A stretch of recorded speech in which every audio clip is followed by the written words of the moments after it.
Hello everyone. तो आज मैं the redemption of all Nottingham मांगा के अगले चैप्टर को एक्सप्लेन करने वाली हूँ। तो पिछले चैप्टर के एंड में हमने देखा था कि मेडेलिन की इस जिंदगी में भी एक बार फिर से वॉर शुरू हो जाती है और बैंकरप्ट होने की वजह से मेडेलिन को अपने मकान और ज़मीनें बेचनी पड़ती है, जिसकी वजह से उसके पिता शराब पीकर उसके साथ बहुत झगड़ा करते हैं और मेडेलिन को दोष देते हैं कि उसकी वजह से उनकी ये हालत हुई है। वो मेडेलिन से कहते हैं कि अब वो अपनी गलती को सुधारने के लिए कुछ भी नहीं कर सकती है, क्योंकि कंट्री के सभी काबिल आदमी वॉर लड़ने के लिए सेना में जा रहे हैं और इयान नॉटिंघम जिसने मेडेलिन को प्रपोज किया था वो भी वॉर लड़ने के लिए सेना में जा रहा है। अपने पिता की ये बातें सुनने के बाद मेडेलिन अपने मन में सोचती है कि क्या उसे एक आखिरी बार इयान से मिलने के लिए जाना चाहिए। ये सब सोचकर वो अपनी पिछली जिंदगी के बारे में याद करने लगती है जब वो 27 साल की थी और psychiatrist Cornell Arlington latest medical treatment के नाम पर इयान को शॉक ट्रीटमेंट दे रहा था। मेडेलिन को उस डॉक्टर का ट्रीटमेंट कुछ ठीक नहीं लगता था, इसलिए वो उस डॉक्टर से सवाल पूछती थी, पर क्योंकि उसे मेडिकल फील्ड के बारे में कुछ भी पता नहीं था, इसलिए वो उस डॉक्टर की सभी बातें मान जाती थी। वहीं इयान भी अपने वॉर के ट्रॉमा को पीछे छोड़कर मेडेलिन की खातिर ठीक होना चाहता था, इसलिए वो बहुत ज़्यादा दर्द होने के बावजूद भी उस ट्रीटमेंट को बर्दाश्त कर रहा था। वहीं ट्रीटमेंट के बाद इयान को दर्द में देखकर मेडेलिन अक्सर इयान के कमरे में उसका ध्यान रखने के लिए जाती थी। पर एक दिन कॉर्नल आर्लिंगटन मेडेलिन को इयान का ध्यान रखते हुए देख लेता है और इयान के कमरे में आकर मेडेलिन से कहता है कि उसे इयान के बारे में मेडेलिन से कुछ बात करनी है। प्रेजेंट में अगले दिन मेडेलिन गेस्ट रूम में उस डॉक्टर से चाय पर मिलती है। फिर वो डॉक्टर चाय पीते हुए मेडेलिन को बताता है कि उसका पति इयान शेल शॉक की वजह से इतने दर्द में है। दरअसल वर्ल्ड वॉर 1 के बाद जो सैनिक वॉर के ट्रॉमा की वजह से दर्द और तनाव में अपनी जिंदगी जी रहे थे, उन सैनिकों की हालत को डिस्क्राइब करने के लिए उस समय शेल शॉक टर्म का इस्तेमाल किया जाता था, जो कि आजकल के टाइम पर पीटीएसडी यानी कि पोस्ट ट्रॉमेटिक स्ट्रेस डिसऑर्डर का ही एक टाइप है, जिसमें किसी इंसान को अपनी ज़िंदगी में हुई किसी बहुत बड़ी घटना या हादसे की वजह से इतना सदमा लग जाता है कि वो उस हादसे को अपने दिमाग से नहीं निकाल पाता है। कॉर्नल आर्लिंगटन मेडेलिन को बताता है कि शेल शॉक का इलाज करने के लिए इयान को उससे भी बड़ा शॉक देना होगा ताकि उसके सदमे को ठीक किया जा सके। कॉर्नल आर्लिंगटन चाय के कप को टेबल पर रखते हुए मेडेलिन से कहता है कि वो पहले भी उसे ये सब बातें बता चुका है, पर क्या वो उसकी कही हुई बातें भूल गई है। इस पर मेडेलिन उसे हाँ में सिर हिलाते हुए कहती है कि उसे सब कुछ याद है। फिर कॉर्नल आर्लिंगटन मेडेलिन से कहता है कि अक्सर इयान जैसे वॉर हीरोज शेल शॉक की बीमारी से ग्रसित होते हैं। हालांकि अभी इस बीमारी के बारे में अभी इतनी रिसर्च नहीं हुई है और अभी भी इस बीमारी की रिसर्च अर्ली स्टेजेस में ही है, पर फिर भी ज़्यादातर मरीजों को एक बार ट्रीटमेंट पूरा होने के बाद दौरे नहीं पड़ते हैं। कॉर्नल आर्लिंगटन की बातें सुनने के बाद मेडेलिन थोड़ा खुश हो जाती है और मुस्कुराते हुए उससे कहती है कि ये जानकर मुझे तसल्ली हुई। मेडेलिन उस डॉक्टर से कहती है कि मुझे समझ नहीं आ रहा कि मैं आपका कैसे शुक्रिया अदा करूं। इस पर कॉर्नल आर्लिंगटन मेडेलिन से कहता है कि वो सिर्फ अपनी इयान के डॉक्टर होने की जिम्मेदारी पूरी कर रहा है। ये सुनने के बाद मेडेलिन उससे पूछती है कि क्या कोई ऐसी चीज़ है जिसमें मेडेलिन भी उसकी मदद कर सके। फिर कॉर्नल आर्लिंगटन मेडेलिन से कहता है कि एक बहुत ज़रूरी बात है जिसके बारे में वो काफ़ी समय से मेडेलिन से बात करना चाहता था। कॉर्नल आर्लिंगटन मेडेलिन से कहता है कि वो प्लीज़ कुछ समय तक लॉर्ड इयान नॉटिंघम से दूर रहे। उसकी ये बातें सुनकर मेडेलिन बहुत हैरान हो जाती है। तभी कॉर्नल आर्लिंगटन मेडेलिन को बताता है कि इयान को उसकी शॉक थेरेपी के बाद अकेले में कुछ समय चाहिए, उसे अपनी इस बीमारी से खुद ही लड़ना होगा। कॉर्नल आर्लिंगटन मेडेलिन को कन्विंस करते हुए कहता है कि अगर बीमारी की वजह से शरीर का कोई अंग खराब हो गया हो तो उस अंग को शरीर से काटकर अलग करने में बिल्कुल भी नहीं हिचकिचाना चाहिए। कॉर्नल आर्लिंगटन मेडेलिन से कहता है कि इयान का ट्रीटमेंट भी कुछ वैसा ही है, इसीलिए इयान को ठीक करने के लिए मेडेलिन को उसकी बात मानने से इतना नहीं हिचकिचाना चाहिए। कॉर्नल आर्लिंगटन की बातें सुनने के बाद मेडेलिन को उस पार्टी और मूवी स्क्रीनिंग की तैयारियां करने के लिए गिल्टी फील होता है, क्योंकि उसने ही इयान को अपने साथ मूवी देखने के लिए बुलाया था। मेडेलिन उदास होकर कॉर्नल आर्लिंगटन से कहती है कि यह उसकी गलती है, उसने ही मूवी स्क्रीनिंग रखी थी और उस मूवी को देखने के बाद ही इयान की वॉर की यादें ताज़ा हो गई, जिसकी वजह से उसे दौरा पड़ा और अब वो फिर से बार बार इयान के पास जाकर उसके इलाज में रुकावट बन रही है। मेडेलिन की बातें सुनकर कॉर्नल आर्लिंगटन उससे कहता है कि ये पूरी तरह से सच नहीं है और वो प्लीज़ उसकी बातों को एक डॉक्टर की सलाह की तरह समझे ताकि उसके ट्रीटमेंट का इयान की हालत पर बेहतर असर हो सके। कॉर्नेल आर्लिंगटन मडालिन से कहता है कि इयान की उसकी वॉर की यादों को डिसैनिटाइज करने के लिए किए जा रहे इस ट्रीटमेंट के दौरान अगर वो इयान के नज़दीक रहेगी और इसी तरह से उसे ओवर प्रोटेक्ट करती रहेगी तो इससे इयान की हालत पर बहुत बुरा असर पड़ेगा। इसीलिए अब से अगर मडालिन को इयान के साथ कोई बातचीत करनी हो तो वो उसके जरिए करे। वो खुद मडालिन के मैसेज को इयान तक पहुंचा देगा। वो डॉक्टर मडालिन को इयान से मिलने और किसी भी तरह की कोई बातचीत करने से बिल्कुल मना करता है, जिसकी वजह से मडालिन बहुत उदास हो जाती है। तभी वो डॉक्टर फिर से चाय पीते हुए मडालिन को बताता है कि अगर वो उसकी कही हुई बातें मानेगी तो इसके बदले वो मडालिन को हर हफ्ते इयान के ठीक होने की प्रोग्रेस रिपोर्ट देगा। इस पर मडालिन बस उदास होकर सर झुकाए उस डॉक्टर की सारी बातें सुनती रहती है और उसे कोई जवाब नहीं देती है। उस दिन कॉर्नेल आर्लिंगटन और मडालिन के बीच हुई उस बातचीत के बाद फिर से कॉर्नेल आर्लिंगटन इयान की वॉर की यादों को डिसैनिटाइज करने के लिए इयान को शॉक ट्रीटमेंट देना शुरू कर देता है। पर शायद वो धीरे धीरे इयान को शॉक देने की रेंज को बढ़ा रहा था, जिसकी वजह से इयान को बहुत ही ज्यादा दर्द होता था और उसके दर्द में अपने दांत घिसने के बावजूद भी उसके कराहने की आवाजें उसके कमरे के बाहर पहुंची जाती थी। इयान को दर्द में कराहते हुए देखकर कॉर्नेल आर्लिंगटन इयान की रिपोर्ट लिखते हुए इयान से कहता है कि उसे अपनी हिम्मत बांध कर रखनी होगी और भले ही अपनी पत्नी की खातिर ही सही पर उसे ये दर्द बर्दाश्त करना होगा। कॉर्नेल आर्लिंगटन इयान से कहता है कि उसकी पत्नी खुद भी बहुत नाजुक है, पर फिर भी वो इयान का ध्यान रखने में कोई कसर नहीं छोड़ती है। वो अपने शरीर तथा आत्मा दोनों से ही टूटे हुए पति की बहुत अच्छे से देखभाल करती है। कॉर्नेल आर्लिंगटन की बातें सुनने के बाद इयान को मडालिन के साथ बिताए हुए समय की याद आती है।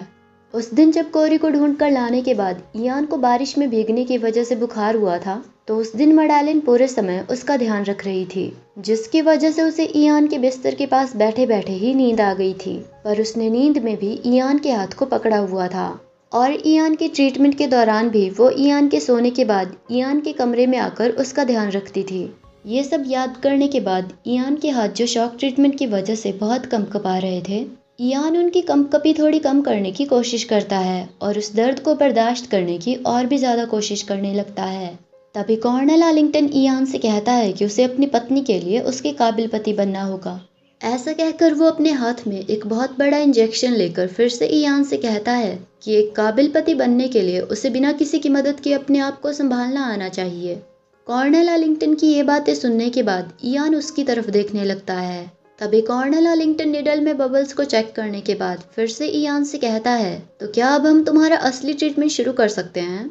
ऐसा कहकर वो इयान को उस इंजेक्शन को लगा देता है।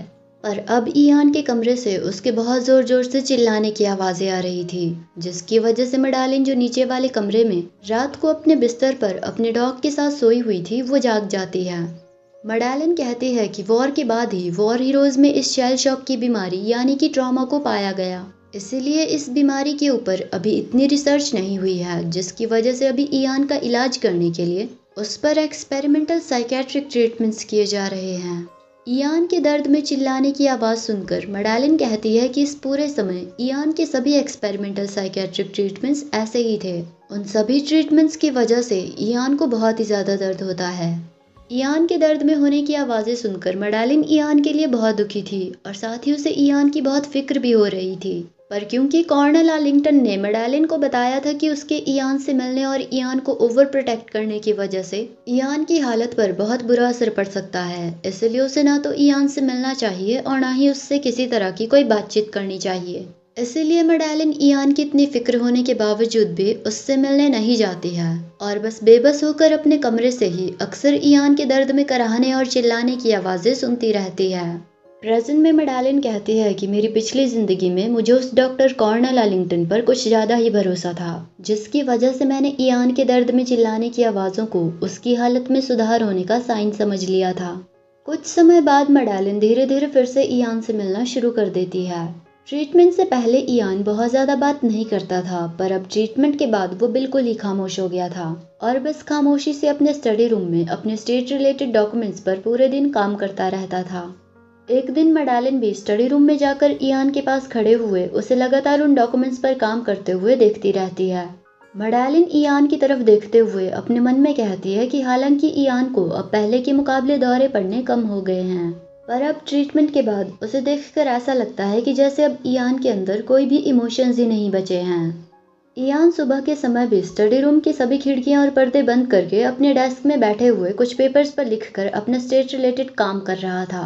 पर रूम के सभी खिड़कियां और पर्दे बंद होने की वजह से उस रूम में थोड़ा अंधेरा था। ये देखकर मैडेलिन थोड़ा हिचकिचाते हुए इयान से पूछती है कि क्या उन्हें खिड़कियां खोलकर कमरे के अंदर थोड़ी सूरज की रोशनी नहीं आने देनी चाहिए। अगर कमरे में थोड़ी रोशनी होगी तो इससे उसे लिखने में आसानी होगी। ऐसा कहने के बाद मैडेलिन इयान को अपने साथ बाहर रोज गार्डन में टहलने के लिए पूछने वाली थी। इसीलिए वो इयान से कहने लगती है कि आज बाहर मौसम बहुत अच्छा। पर उसने अभी इतना कहा ही था कि तभी इयान उसे टोकते हुए उससे कहता है कि खिड़कियां खोलने की कोई ज़रूरत नहीं है। ऐसा कहकर वो बहुत सारे डॉक्यूमेंट्स को उठाकर अपने हाथ में लेकर उन्हें चेक करने लगता है और फिर उन डॉक्यूमेंट्स की तरफ देखते हुए मैडेलिन से कहता है कि उसे ऐसे ही खिड़कियां खोले बिना भी अच्छे से दिख रहा है। पर उससे भी ज़्यादा ज़रूरी बात यह है कि वो उसका ध्यान भटका रही है। ऐसा कहकर वो मैडेलिन को उस कमरे से बाहर जाने के लिए पूछता है ताकि वो शांति से उस स्टडी रूम में काम कर सके। इयान की बातें सुनकर मैडेलिन उससे पूछती है कि क्या कोई बात है या फिर उसने कुछ गलत किया। इस पर इयान उसे नहीं में जवाब देते हुए उससे कहता है कि ऐसी कोई बात नहीं है। पर ऐसा कहते वक्त भी वो उन डॉक्यूमेंट्स को चेक करता रहता है और एक डॉक्यूमेंट को चेक करके टेबल पर रखता है। इयान की बातें सुनने के बाद मैडेलिन उसे जवाब देते हुए उससे कहती है कि ये सुनकर उसे अच्छा लगा। इयान को बिजी देखकर मैडेलिन उससे पूछती है कि वो इस स्टडी रूम से एक बुक पढ़ने के लिए उधार लेना चाहती। मैडेलिन ने अभी अपनी बात पूरी भी नहीं की थी कि तभी इयान थोड़ा इरिटेट होकर मैडेलिन से गुस्से में कहता है कि क्या तुमने मेरी बात नहीं सुनी? मैंने तुम्हें इस कमरे से बाहर जाने के लिए कहा था। इयान को अपने साथ इस तरीके से बात करते हुए देखकर मैडेलिन बहुत हैरान हो जाती है और वो थोड़ा घबरा भी जाती है। इयान की बातें सुनने के बाद मैडेलिन को उस दिन की याद आती है जिस दिन इयान ने स्टडी रूम में उससे कहा था कि जिस तरह से मैडेलिन का रोज गार्डन उसका है, ठीक वैसे ही इयान का स्टडी रूम भी मैडेलिन का है और इस घर की हर एक चीज मैडेलिन की भी है। उस दिन इयान की ये बातें सुनने के बाद मैडेलिन ये जानकर कि इयान उसे सिर्फ उनकी शादी के डॉक्यूमेंट्स पर ही नहीं बल्कि अपने मन में भी अपनी पत्नी मानता है, उस दिन ये सोचकर मैडेलिन मन ही मन बहुत खुश हो गई थी और उसने उनके रिश्ते की सुधरने की और भी उम्मीदें अपने मन में पाल ली थी। पर इस वक्त इयान को फिर से अपने आप से दूरियां बढ़ाते हुए देखकर मानो मैडेलिन की वो उम्मीदें टूट सी गई थी, जिसकी वजह से मैडेलिन थोड़ा दुखी हो गई थी। पर तभी इयान रूखे तरीके से मैडेलिन की तरफ देखते हुए पोलाइटली उससे कहता है कि मैं चाहूंगा कि आज के बाद आप इस स्टडी रूम में जितना हो सके उतना कम आए। इयान की ये बातें सुनने के बाद मैडेलिन बिल्कुल खामोश हो जाती है और इयान से आगे कुछ भी नहीं कह पाती है।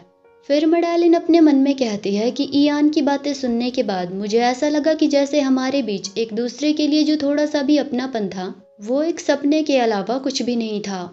उस दिन इयान की बातें सुनने के बाद मैडेलिन फिर से गेस्ट रूम में कॉर्नेल आर्लिंगटन से मिलती है और उससे पूछती है कि क्या उसे पक्का यकीन है कि इयान की हालत में सुधार हो रहा है। मैडेलिन का सवाल सुनकर कॉर्नेल आर्लिंगटन चाय पीना बंद कर देता है और बस खामोश होकर हैरानी से मैडेलिन की तरफ देखता रहता है, शायद ये सोचकर कि उस दिन उसने मैडेलिन को इयान की हालत के बारे में काफी कुछ समझाया था और अब इयान को दौरे पड़ने भी कम हो गए थे, तो फिर मैडेलिन उससे ये सवाल क्यों पूछ रही है।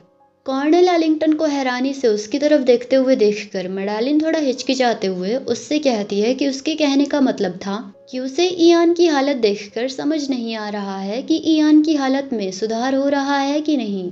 मैडेलिन कॉर्नेल आर्लिंगटन से कहती है कि क्योंकि वो इस सब्जेक्ट के बारे में ज़्यादा नहीं जानती है, इसीलिए वो सोच रही थी कि शायद डॉक्टर कॉर्नेल आर्लिंगटन उसे इन सब बातों के बारे में अच्छे से एक्सप्लेन कर पाए।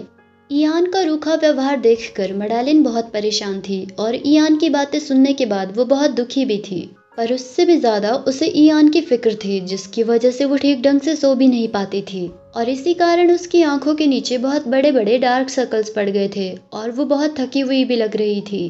तभी ऑथर ने हमें कमरे की खिड़की के बाहर से एक छोटे से कीड़े को रेंगते हुए दिखाया है। वहीं रूम के अंदर कॉर्नेल आर्लिंगटन मैडेलिन की बातें सुनने के बाद एक न्यूरोसाइकोलॉजी की बुक टेबल पर रखकर मैडेलिन की तरफ बढ़ाता है और फिर मैडेलिन से कहता है कि उसे देखकर ऐसा लगता है कि वो इस फील्ड में काफी रुचि रखती है।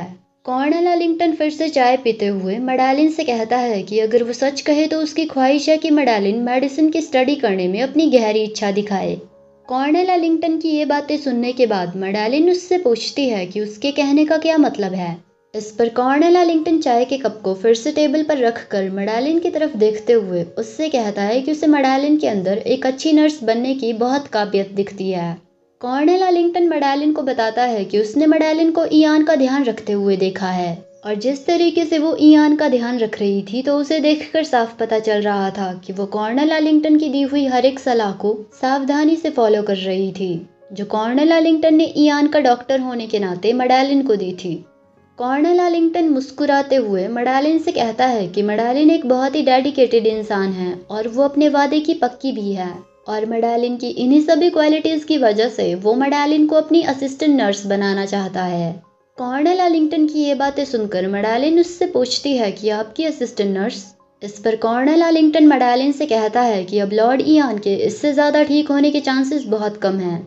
उसकी ये बातें सुनते ही मडालिन बहुत हैरान हो जाती है और हैरानी से थोड़ी ऊंची आवाज में कॉर्नेला लिंगटन से पूछती है कि उसके कहने का क्या मतलब है। उन्होंने उससे बहुत उम्मीद लगा कर रखी हुई है। मडालिन को फ्लस्टर्ड देखकर कॉर्नेला लिंगटन मुस्कुराने लगता है और फिर मडालिन से कहता है कि उसके कहने का मतलब है कि वो जैसा सुधार इयान की हालत में चाहती थी वो उस तरीके से ठीक नहीं हो सकता है। मडालिन को उसकी बातें समझ नहीं आती है, इसीलिए वो उससे माफी मांगते हुए पूछती है कि उसके कहने का क्या मतलब है। इस पर कॉर्नेला लिंगटन मडालिन को बताता है कि अब इयान ठीक हो चुका है, इसलिए अब उसे दौरे नहीं पड़ेंगे। तभी हमें खिड़की के बाहर एक पक्षी को आसमान में उड़ते हुए दिखाया जाता है, जिसकी नजर आसमान में उड़ते हुए भी खिड़की के पास रेंग रहे उस छोटे से कीड़े पर पड़ जाती है। वहीं रूम के अंदर कॉर्नेला लिंगटन मडालिन से कहता है कि क्या इयान का ध्यान रखते रखते और उसका रवैया झेलकर वो तंग नहीं आ गई है। कॉर्नेला लिंगटन मडालिन से कहता है कि इयान का ध्यान रखते रखते वो खुद भी बहुत ही ज्यादा स्ट्रेस्ड हो गई है और इसी वजह से मडालिन का स्ट्रेस कम करने के लिए वो उसे अपनी असिस्टेंट नर्स बनने की अपॉर्चुनिटी ऑफर कर रहा है। वहीं कमरे के बाहर वो पक्षी खिड़की के पास रेंग रहे उस छोटे से कीड़े पर थोड़ी देर तक अपनी नजर रखने के बाद उसे खाने के लिए अपनी चोंच में उठाकर अपने साथ वहां से उड़ाकर ले जाता है। वहीं रूम के अंदर कॉर्नेला लिंगटन मडालिन को अपने साथ चलने के लिए कहता है। वो मडालिन से कहता है कि उसे आजाद होकर नर्सिंग की पढ़ाई करनी चाहिए। ये सब कहने के बाद वो मडालिन से पूछता है कि उसका क्या फैसला है। जिन नजरों से वो पक्षी अपनी जकड़ में आए हुए अपने शिकार उस छोटे से कीड़े को देख रहा था, ठीक उन्हीं नजरों से कॉर्नेला लिंगटन मडालिन को देखते हुए उससे कहता है कि उसके अंदर एक नर्स बनने की बहुत ही ज्यादा काबिलियत है, इसीलिए उसे एक दब्बू पत्नी बने हुए रहकर अपने इस हुनर को ऐसे ही वेस्ट नहीं करना चाहिए। कॉर्नेला लिंगटन मडालिन से कहता है कि उसे यहाँ से आजाद होकर बाहर जाकर नर्सिंग की पढ़ाई करने को एक तरह से अपने पति अर्ल इयान नॉटिंघम से उसे इस घर में कैद रखने के बदले की तरह सोचना चाहिए। मडालिन अपनी नजरें झुकाकर बैठे हुए ध्यान से कॉर्नेला लिंगटन की सारी बातें सुन रही थी। वहीं कॉर्नेला लिंगटन उसकी तरफ देखते हुए मुस्कुराकर मडालिन से कहता है कि वो जहाँ चाहे वहां जाकर अपनी नर्सिंग की पढ़ाई कर सकती है और उसे किसी भी बात की फिक्र करने की जरूरत नहीं है, क्योंकि वो उसका सारा खर्च उठाएगा और उसे पूरी तरह से सपोर्ट करेगा। ऐसा कहने के बाद वो मडालिन को उस घर को छोड़कर अपने साथ ट्रैवल करने के लिए पूछता है। तभी हमें दिखाया जाता है कि उस गेस्ट रूम का दरवाजा, जो नोबल घरानों में किसी तरह की गलतफहमी को होने से रोकने के लिए थोड़ा सा खुला रखा जाता है, उस दरवाजे के बाहर से एक मेड छुपकर कॉर्नेला लिंगटन की सारी बातें सुन लेती है। कॉर्नेला लिंगटन के मडालिन को सब कुछ छोड़कर नर्सिंग की पढ़ाई करने के लिए उसके साथ चलने के उस ऑफर के बारे में जानकर वो मेड बहुत ही ज्यादा हैरान हो गई थी, जिसकी वजह से ये सारी बातें सुनने के बाद इस डर से कि कहीं सदमे में उसके मुंह से कोई आवाज ना निकल जाए और वो छुपकर उनकी सारी बातें सुनते हुए कहीं पकड़ी ना जाए, इसीलिए वो अपने मुंह पर अपना एक हाथ रख देती है। और इसी के साथ ये चैप्टर यहीं पर खत्म हो जाता है। तो आगे की कहानी अगली वीडियो में, तब तक के लिए बाय बाय।